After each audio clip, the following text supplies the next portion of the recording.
welcome to Dear Katie, the podcast that amplifies courageous voices and real stories of resilience, healing, and hope after trauma. Inspired by the many letters Katie has received over the last 20 years, each week she interviews survivors, healers, and experts to honor their stories and explore the many paths to healing and hope. Before we begin, please know, many episodes of Dear Katie cover sensitive topics related to sexual violence, trauma, and recovery. Listen with care and take the space you need to take care of yourself. Your well-being is what matters most.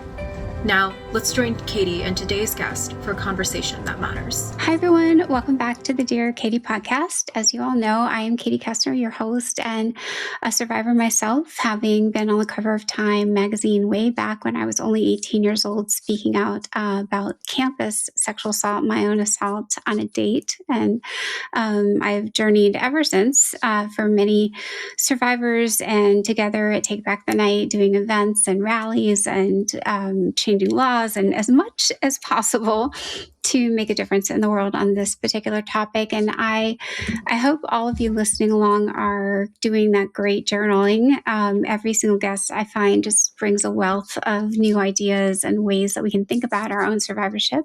And for those of you helping others, I think it's always good to hear what other people are going through and how they navigate all the difficulties of trauma and complicated ways it impacts our lives. So that said, always feel free to take a pause and do self-care. I always think fresh air is one of my favorites, but whatever works well for each and every one of you.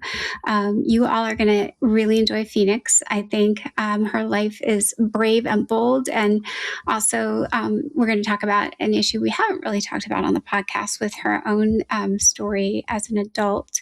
I will read a little bit about Phoenix. So Phoenix's pattern started early. As a teenager, she identified gaps in her own school's educational system and set out to fix them. I love that. She carried that instinct through her Air Force career, where she became the youngest Suicide Intervention Skills Instructor. The leadership turned into reigniting a student veteran association, founding veteran organizations, and serving the two oldest civil rights organizations. She's a mom now whose daughter just graduated from a prestigious liberal arts high school. She runs a consulting practice focused on civic engagement and education, and she carries her hopes still from the fifth grade for running for office. She's a biracial Tlingit and Haida tribal citizen. She loves art and fashion. She is a cat mom as well and a former youth soccer coach. So welcome to the show, Phoenix. We're so delighted to have you. Thank you so much, Katie. I'm so grateful to be here. Absolutely. Well, your article really struck a chord, I think, with many of our folks that Take Back the Night and then myself. So we'll get to that story. But I always like to learn, like, did you grow up on the West Coast? Where were you when you were little? Of course, I am definitely a West Coast kid. I was born in Seattle. My father had met my mother when he was on the Coast Guard cutter and visiting Alaska with the military. Oh, wow. Okay. he was in he was in the Coast Guard, you said? That's right. Okay. And then and your mom was as well? They were both in the Coast Guard? She was not. She was in Southeast Alaska in our homelands, and he was, temporary duty up there, and I'm not sure what she was doing at the time. I'll probably have to hear that story again, but they had, as the classic story goes, man travels, falls in love, and they get married and had me, and raised me in Seattle. And then I also spent a lot of time in Alaska. He was stationed up there as well. And then as it goes, coasties on the coastline. I was down on the Oregon coast as well. He was doing search and rescue. And then his work also brought us to the Great Lakes and Ohio, outside of Cleveland. So we spent a lot of time traveling growing up, but Seattle has always been home base for me. Yeah, I was just out there actually speaking at a consent conference at an independent school. I'm not sure if it's where your daughter went, but it was magnificent. I had been there before, but not recently. So, and you're still there. Yes, that's where you are. That's right. I came home. I really wanted to have roots planted for my daughter. I know growing up that, traveling a lot was really fun, but it had its challenges as far as, longtime best friends and, going to the same school for all 4 years of high school. And so she was fourth, fifth grade when we came back. So it would have been 8 or 9 years ago. Nice. Well, I'm so excited about that part of your life. But when you were also little, like I always wonder, like, I now know in fifth grade you were going to run for office. Were you thinking like, I'm going to be president? Like, how high were we going?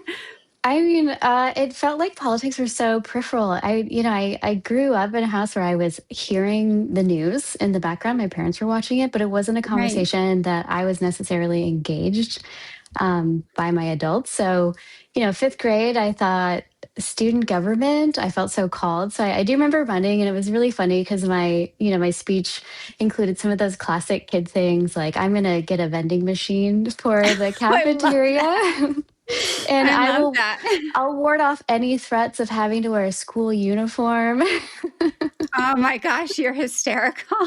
Phoenix, that's always, you have to go with the people want, right? That's If right. And only, we if only wanted we could. snacks and no uniforms. Well, maybe we should just upgrade that to the like adult version of snacks and no uniforms. I don't know what that would mean, but We'd probably be a lot certainly. happier with more snacks. And more sex and more food, perhaps. I don't know. Better food, like I don't know. But okay. Did you do any sports or any other activities as well? I did. Yeah, thank you. I was a year-round athlete, so I really had a love for soccer. As I had said, I was a youth soccer coach growing up, so it brought so much joy to me to be able to coach my daughter's team for a few years. Oh, fun. And then, taking that to the track. So I was a 100, 200 sprinter and relay, 400 runner with my team. And then I had taken on basketball in high school and really excited because at the time I was a little bit embarrassed, but I got the most improved award because I was so dedicated to learning the sport and catching up that I felt recognized for that. And then just this past week, my daughter also took on ultimate frisbee later in her high school career, just like I did. And then didn't know it, but she received the same award I did, which was Oh most my improved. gosh, that's so fantastic. I think those are such good blessings. Like when you can connect through the generations, it sounds like you guys have a good relationship too. Like Yeah, mother last daughter. night we were so reminded of that.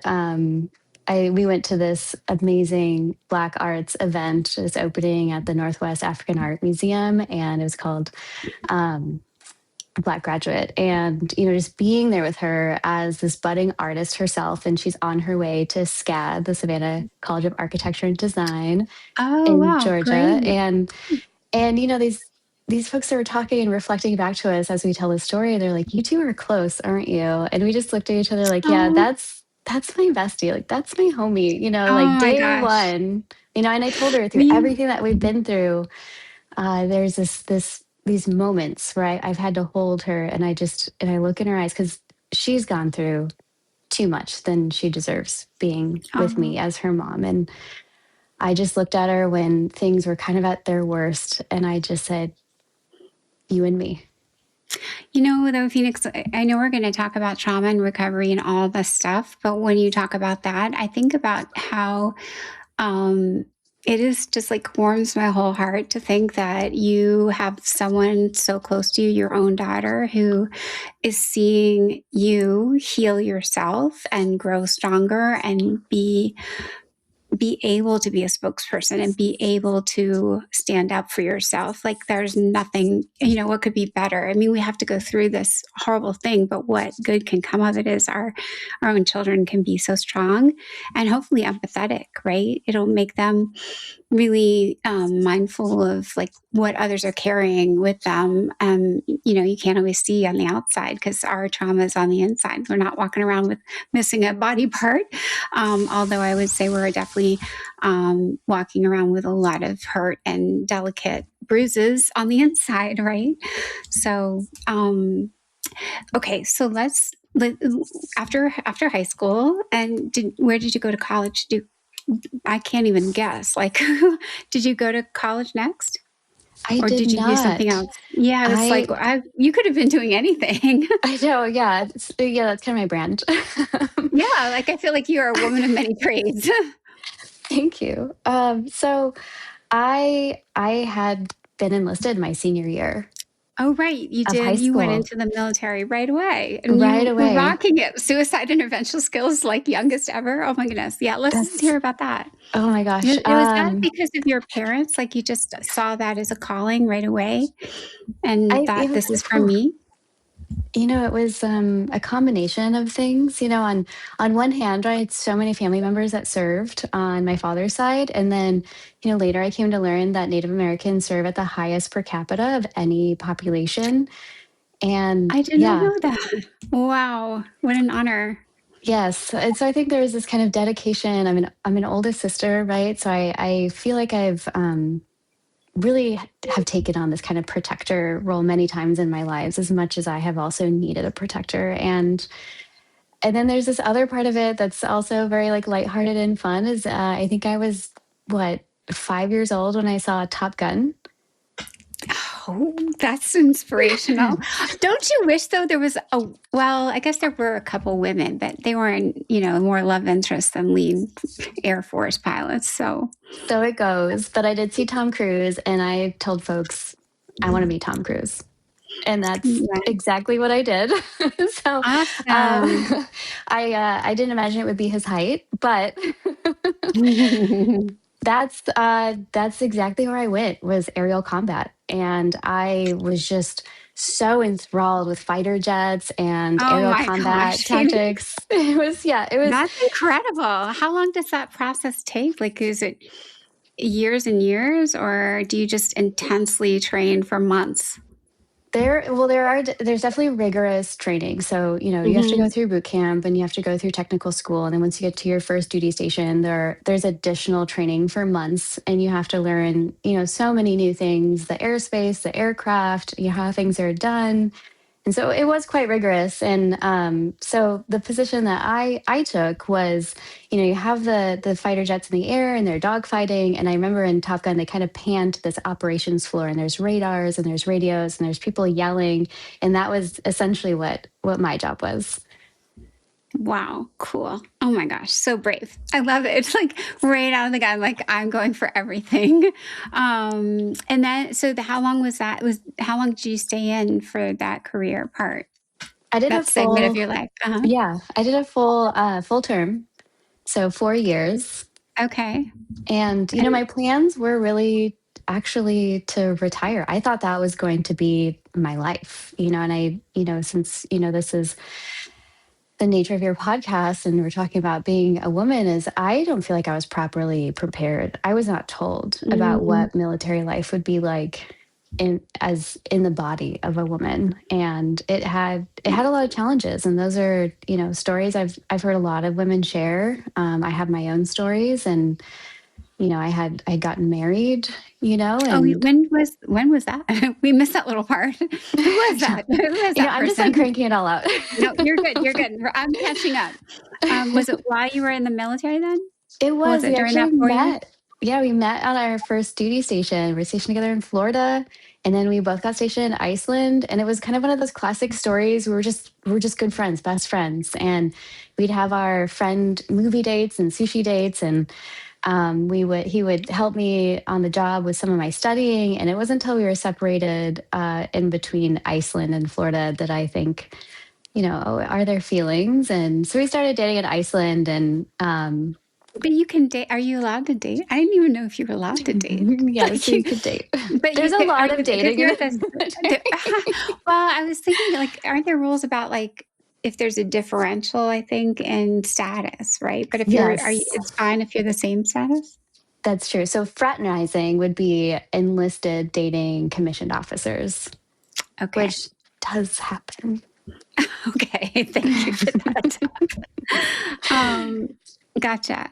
Okay. So you guys get married, right? Like pretty fast then, like a We year did or two. also, yeah, very, very classic. So many folks have the same story. They've been in the military, and I know it's kind of the brunt of even jokes, but the interesting thing, and now that I'm, so much more informed and involved and enthralled with politics, is that I've always felt like the Arctic region countries have such interesting politics in the way that they run their country. And so Iceland was actually the strategic point.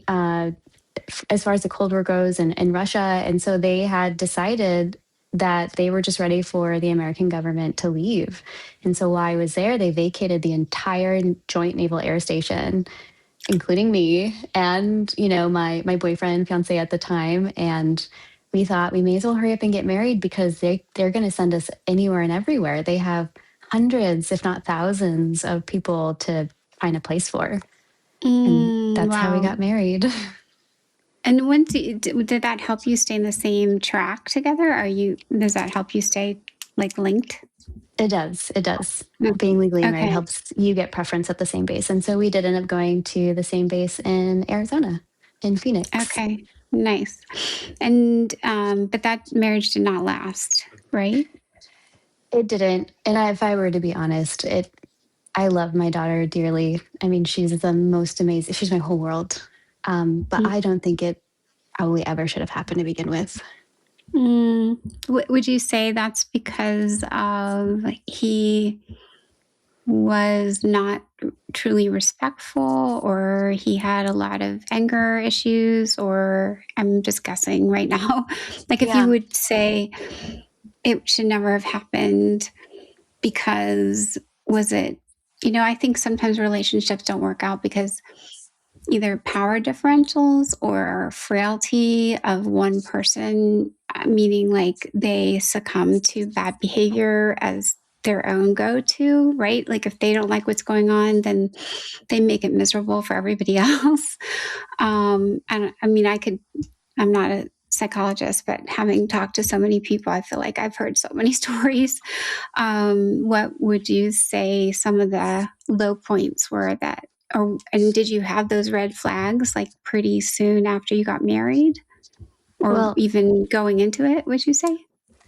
Yeah. Well, just to echo what you had just said, there are so many reasons why relationships break down, and it's hard, right? Because, we don't put all the responsibility of the relationship on men. I mean, oftentimes we hold so much of the unspoken assumed labor, and so there are, propensity for violence and cheating, or just maladaptive coping mechanisms, or just different communication things that can, disrupt people's relationships. And then there are things that are, like I said, violence and abuse that happen.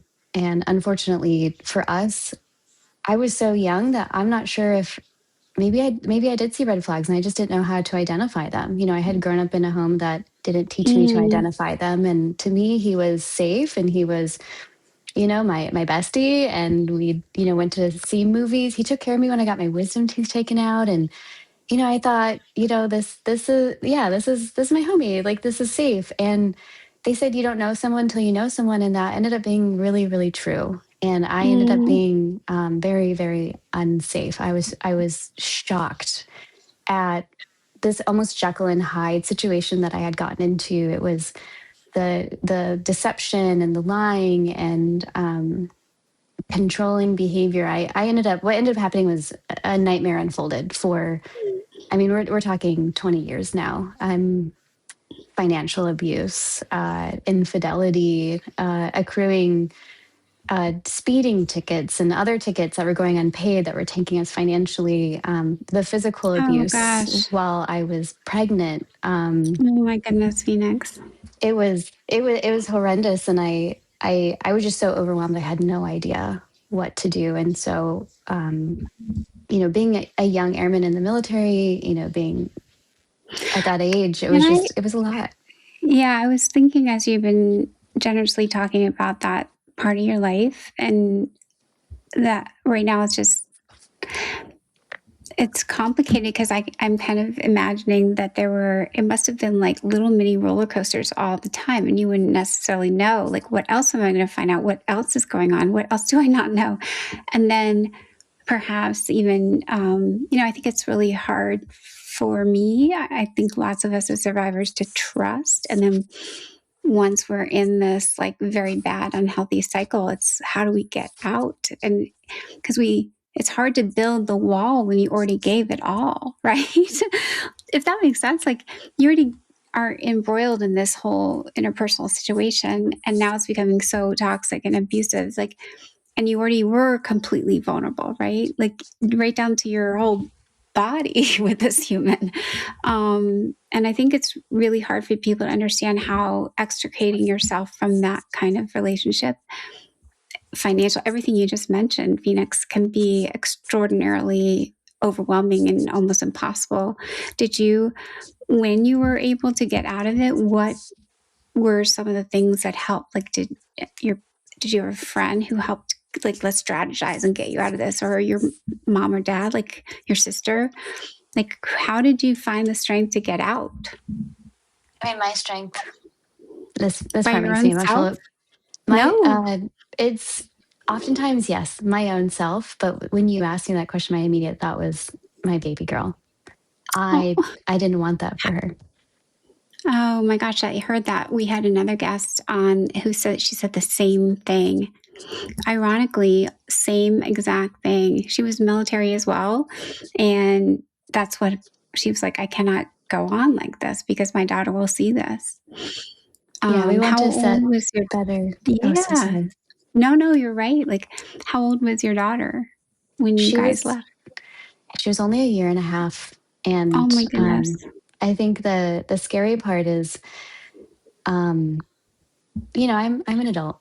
I know how sex works, but sometimes I wonder, she came early. I had set a conversation, before we had gotten married, saying we can be married and in 5 years we can talk about having a child. But as I became so much older, I looked back on it as a much older adult woman. I think I had just told this man weeks, maybe a couple months prior, that I wanted to separate.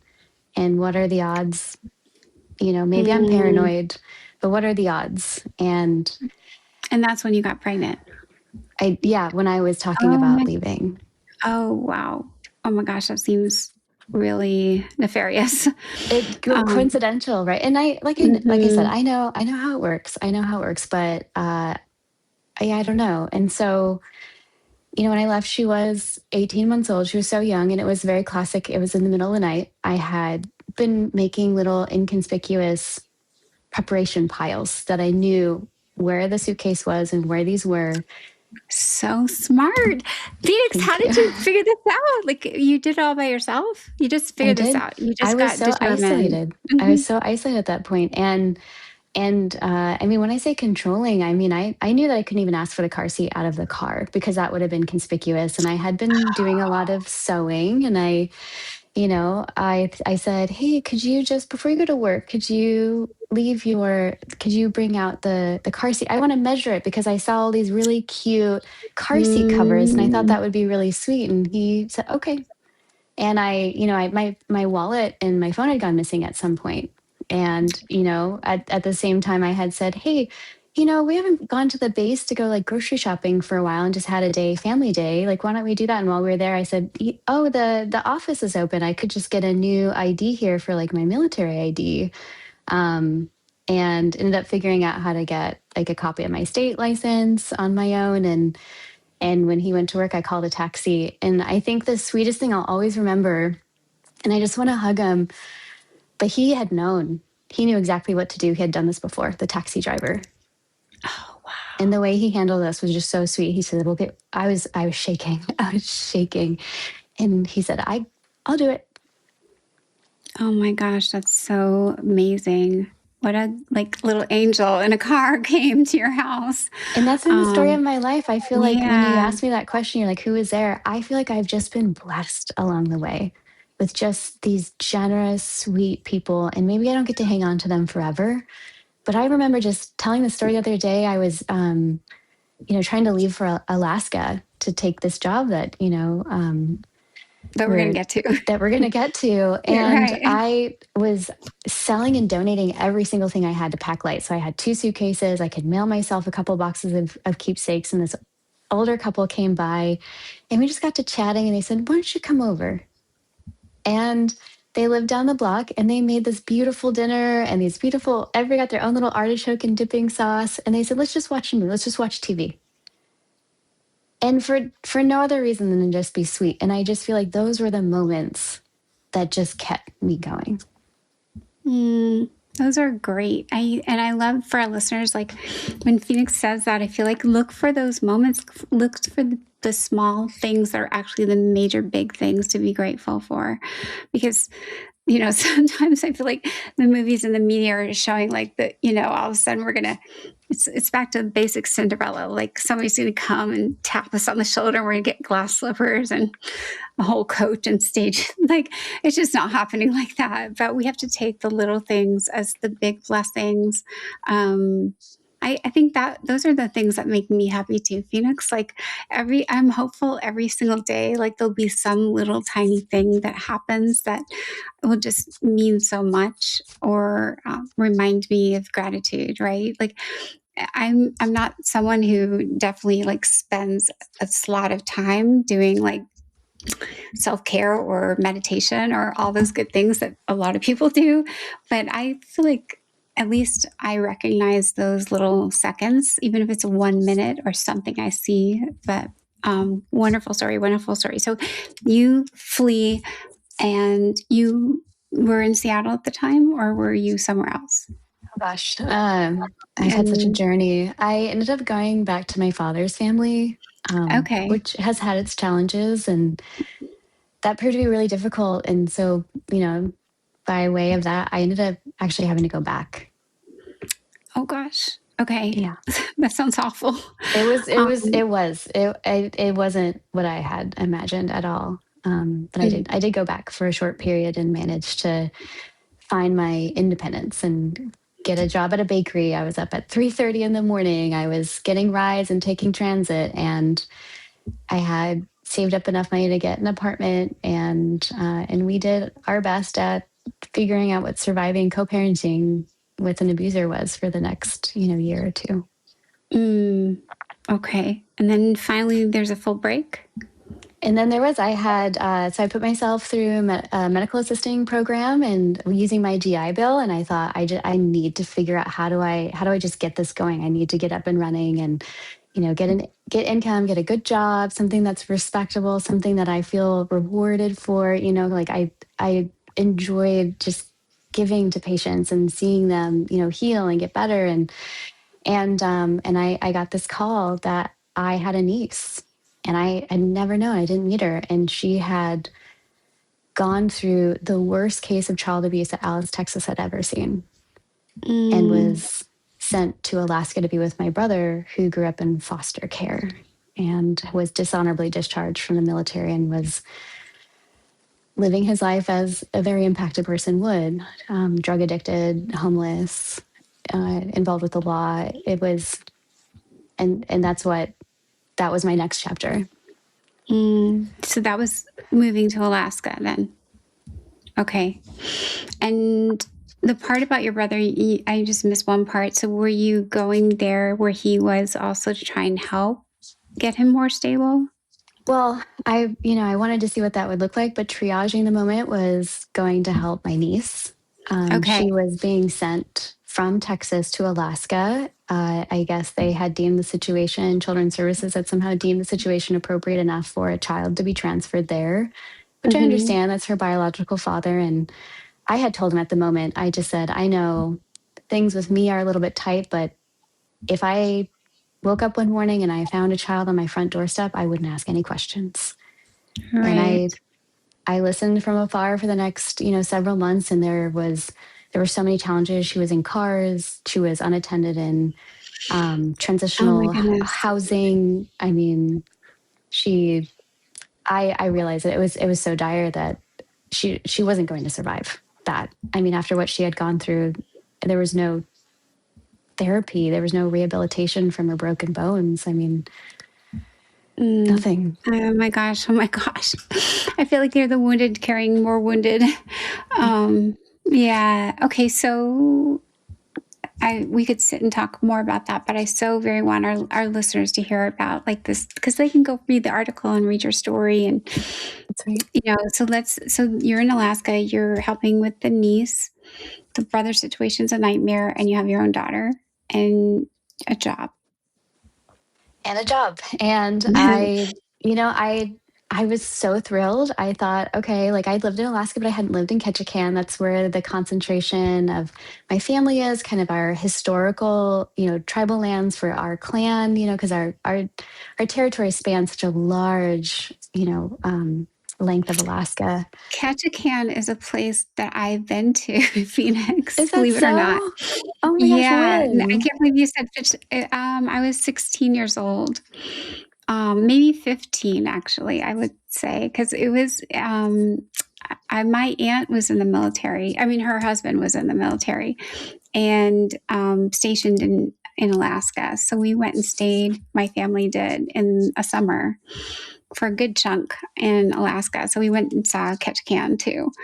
And I was overwhelmed with how beautiful everything was. It was July.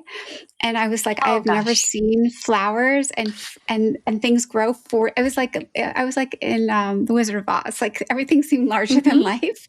And the yellow brick road, I was like, it's got to be here because everything was just perfect. Like it was so beautiful. I just unimaginably beautiful. So at least for July, I don't know how it is in That's the perfect time to go. January. Well, it rains 300 days a year. It Oh rains my goodness. 15 feet per year. It's a tempered rainforest. So going there, you saw all the magic completely unleashed. Yeah, it was so much fun. I was just like wandering through one garden and just overwhelmed because I loved being outside. But I highly recommend it, at least in July. Yeah. So you were living there, um, and what was the job that you had? Right. So the Ketchikan Indian Community Clinic, so they're Hmm. actually their own federally recognized tribe. And I thought, what a better way.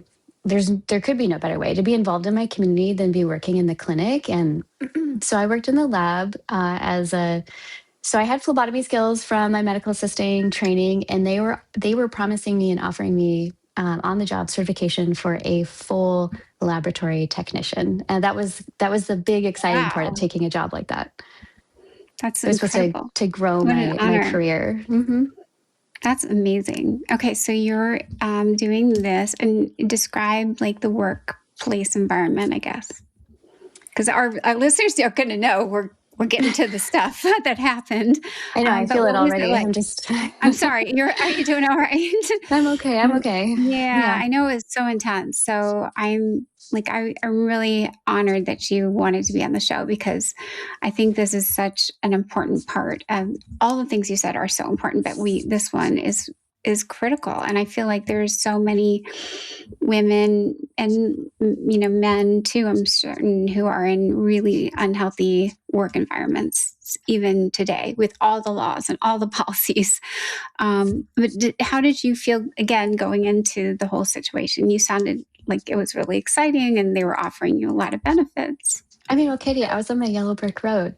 Yeah, You know, there we it felt go. it felt like that. And I loved my coworker. She was hilarious. I was Oh, so, because coworkers, you never know, it's kind of luck of the draw. And so it was just her and I in this lab. It was a pretty small lab, and it was 3-4 story building or so, and they had primary care and so on and so forth. And they had resources and their administrative offices and so on and so forth. And I just thought this is really neat to see, like my people, my mother's people, and this fully hmm, operational kind of entity to be a part of, and the way things so quickly changed. I mean, just like when I talked about my marriage, right? I was right. so caught off guard with this Jekyll and Hyde, and I met my lab director. This was Richard McGrath, and I thought, okay, he's an older guy. I for some reason I kind of remember him as wearing like Ralph Lauren polos tucked in or something. I'm not sure why that was something that I remembered, but significantly older and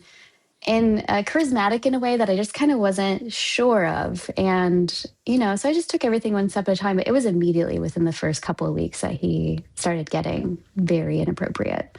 I was Right. shocked.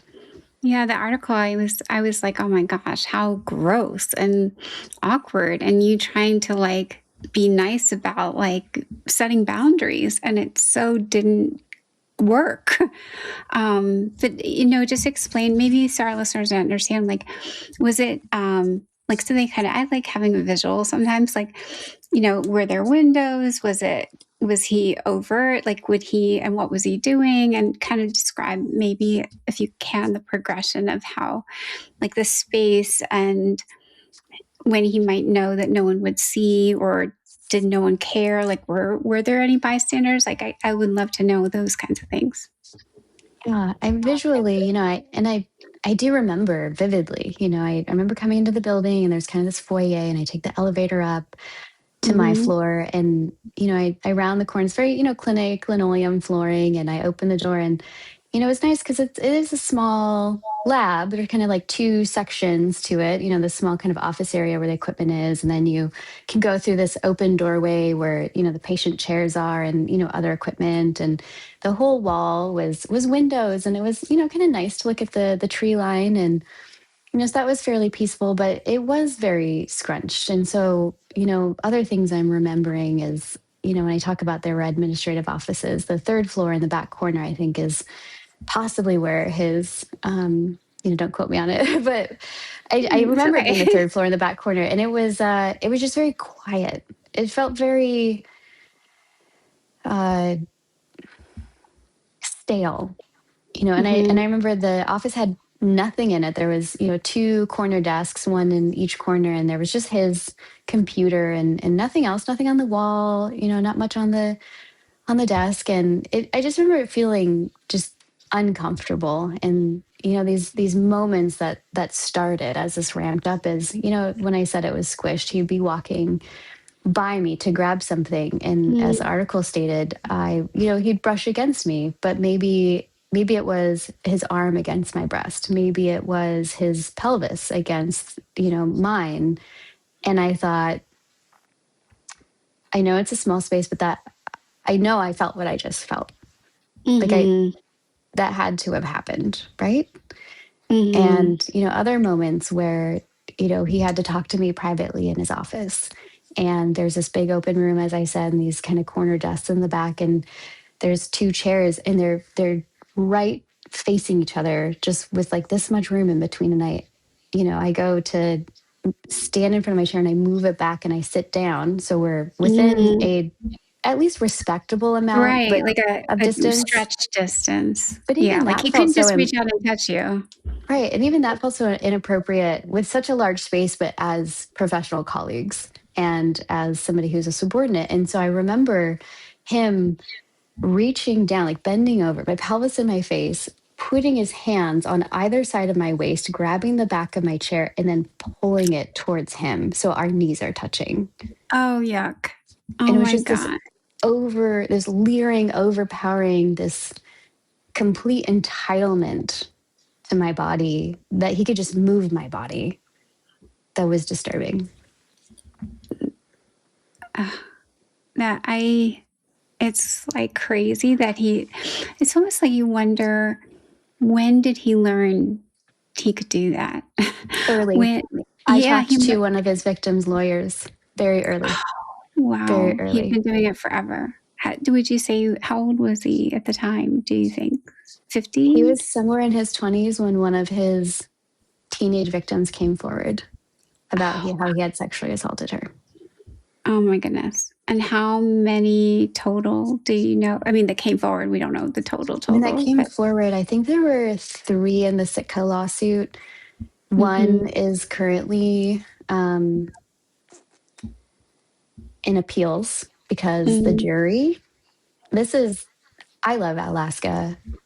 I'm very disappointed in a lot of the people up there and the culture. It feels like they're very behind the times. And the jury had declined her civil case.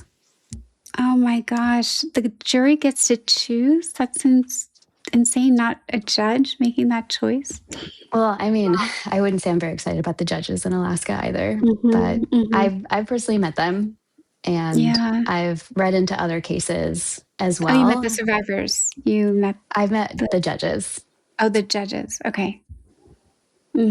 So there's something that's happening in Alaska that I think is deeply insidious, and it might just be that they haven't caught up legally and politically. I hope that's just the case. But it was really shocking to hear, some of the play-by-play from their attorney, to hear about the things that he was doing with the victims stated on record that were so similar, and then beyond what happened with me.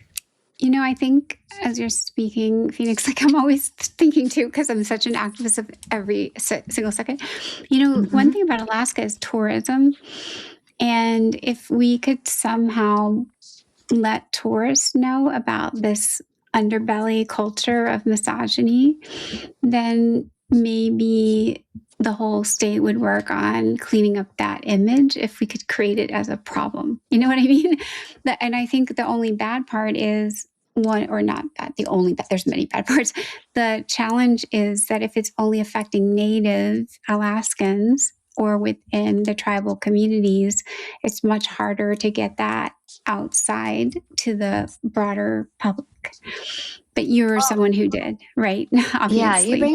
Yeah, you bring up such a great point, right? Because that was one of my questions for the attorney that worked on the Sitka case, is how many of them were also Native, and they were not exclusively Native. And they were not. Okay. They were not. And I was reading into the statistics of sexual assault and abuse and prosecution or lack thereof. And I want to say that Alaska stood out to me distinctly as being underserved and not representing victims well. And that's a whole Alaska, citizen issue.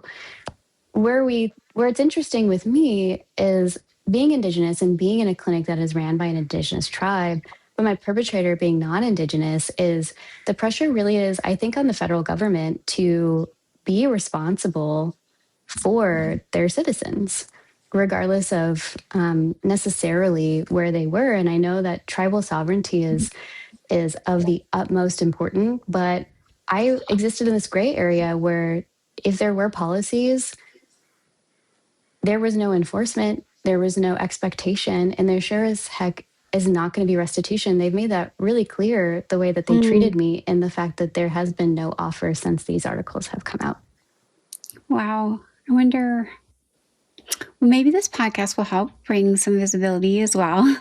And I guess, I think, we're down to the last few minutes, but let's just I don't think our listeners, they can go read the article, but how did you eventually file the report and leave, and how long were you there? So they just kind of know what the whole picture looked like, and how soon after did you file a complaint, and with whom, in case they want to do something similar, where did you start to file the complaint?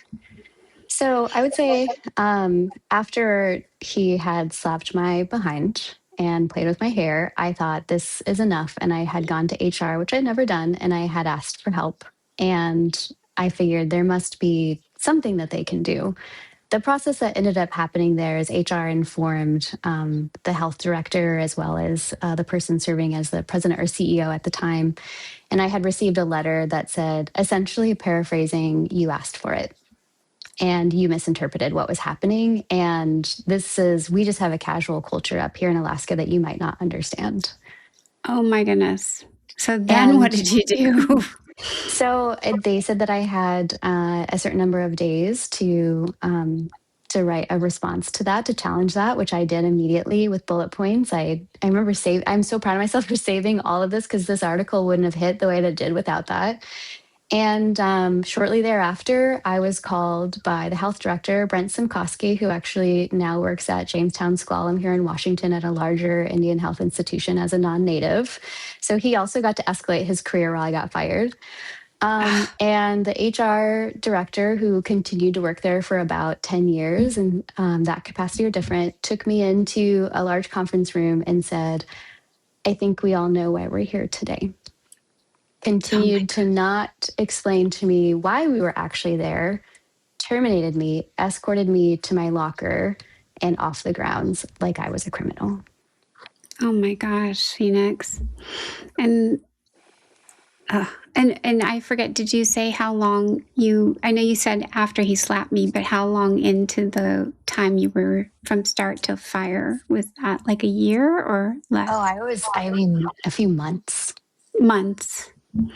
I don't think I was there more than escalation. 3 or 4 months. Yeah, right. It was very quick. I did try to call I think I tried to call the EEOC. I tried to call local attorneys as well as the Ketchikan Police Department, and all of them seemed extremely uninterested. Do you think that it was more, I can't be bothered, I don't want to deal with women's issues, I too think I've done things like this, like this man is too powerful, he was influential in the community, like any or all? Someone like me, I'm in the middle of so many intersections where once you cut this, I guess, sandwich, there's hardly anything left. I'm standing on this tiny little pillar most of the time, and it's a culture of misogyny. It's a culture of, we don't know legally what we could even do here. I can't help you. I was never educated about that. And then there's this inescapable, unavoidable thing that I'm Indigenous. I'm an Indigenous woman, and unfortunately, there is a deafening apathy towards me and folks like me. And MMIW has gained some traction, but I would say that my story and things like it's the culture of what makes MMIW possible. We shouldn't be just looking at the women who are disappeared, but we should be looking at how we regard Indigenous women, how we protect them. I mean, I consider myself a very intelligent, ambitious person. There's no way that it has taken me as much as I have in my life to get as not very far as I have in my life. I butt up against so many systems and so many people, and I've been slapped back down so many times. And I would say that it's not just that we need more protections in place, but I think that there are sanctioned legal avenues to actually get away with crimes. I mean, I think if we're not doing something about it, we're just encouraging it. I mean, you can be successful. Of course. I can agree more. Well, part of the podcast is bringing a bright light to these issues and problems and encouraging, hello, listeners. I encourage our listeners to hear in Phoenix's story a chance to be an advocate for someone else. Like in joining, right before the show we started recording, Phoenix even mentioned she connected with one of our other guests. So this is a community. Even if we are not living next door to one another, I want us to be all activists, like whatever. And it goes back to even maybe when I said, like, look for one little tiny thing you can do today, even if it's just one post, one outreach, one ask someone a question they don't want to be asked, and for accountability. It's, to me, we are endlessly able. And I know it pains me, but also it's so true, Phoenix, when you said, I can't believe how little I've been able to do with so much energy and effort and clarity and strength, right? There's just so many roadblocks. And I can hope that this will be one part of that piece of progress. And we can use this as a shout out to accountability, right? A little more. I want to encourage our guests also to go read more about Phoenix's story. We'll put in show notes the article that was done. Is there anything else that you would like our guests to know about your, where to help you, where to reach out, what you want to encourage them to do as survivors? Because we started out on such a glorious note about your daughter, and now I feel like we're at the frustrating, like, where are we going to go from here? But the glory is at least we have what we have, right? And you have an amazing daughter, and you said cat mom too, and all the other incredible accomplishments. But I guess my closing question would be, where can our listeners and anyone else go and get involved? Yes, thank you so much. It's been amazing being here, so thank you again. There's something that really stands out to me right now, right? Because you said we're kind of in this frustrating part, and I would say, if there's an additional thing I would say is just hang on. I mean, bare knuckle, bloody knuckle. I mean, I remember sitting on my floor against the wall multiple times, knees to my chest, sobbing, and people don't see that side of me. But I'll tell you now that it is over 10 years later, and I'm getting to tell this story. That's not nothing. It might not be restitution, but they know what they did. They have to hear about it now. And with my former marriage, and that's something I didn't mention earlier, I tried to divorce that man over 3 times. It took 4 times over 10 years when I talk about legal abuse, but I did it. And sometimes it Wow. takes doing it over and over and over again and just thinking maybe next time, maybe next time. And I mean, how you can help me is join the fight, advocate, become an activist, tell your story out loud, ask for help when you need it. I hope that one day that I can take my experience and my vantage point of what it is like to be where I am and all the skills that I was gifted, all the strength that I was gifted and the education that I've been privileged to have, to hopefully take my advocacy higher. I mean, I'm still that 5th grade girl that wants to run for office one day, and maybe that's in state legislature. I'm not sure. I sure as heck hope so. And so when that time comes, I hope people will continue. I'll be blessed by angels We again. will be, we will all be rooting for you, Phoenix. Absolutely 100%. And you are just a gift of strength. And I love every single thing we got to talk about in this little short moment we have in our lives together. But I am encouraged by your strength, and I know our listeners will be as well. So thank you for being a guest, Phoenix. And let me know if there's anything else you want to add in the show notes. You can send me an email. And for our listeners, wow, what a lot you've got to write down today for the journaling. I feel like we learned a lot about, the cultural, Indigenous situations, even the military parts that we talked about, and, the being young and not seeing everything coming. My goodness, nobody can see everything coming. But then the strength that you had to figure out how to leave. I love, I'm going to make something for this little car seat. So smart, so brilliant. I love the craftiness part. I love that you stood up for yourself all along. So thanks, Phoenix, and thanks, listeners. Thank you for continuing to support the podcast by your ears and your eyes and your notes, and go forward. And together we are definitely thriving and surviving. Take care. Thank you so much for joining us on this episode of Dear Katie. These conversations are never easy, but they're always necessary, and we're so grateful you chose to share this space with us. If something in today's episode stirred something within you, please give yourself what you need. Whether that's rest, support, or just a deep breath, you're not alone. To hear more stories, resources, and survivor-centered conversations, be sure to subscribe and follow us on your favorite podcast platform. We want to hear from you, so please leave us a review and share your feedback. Your thoughts help us create episodes that resonate with listeners.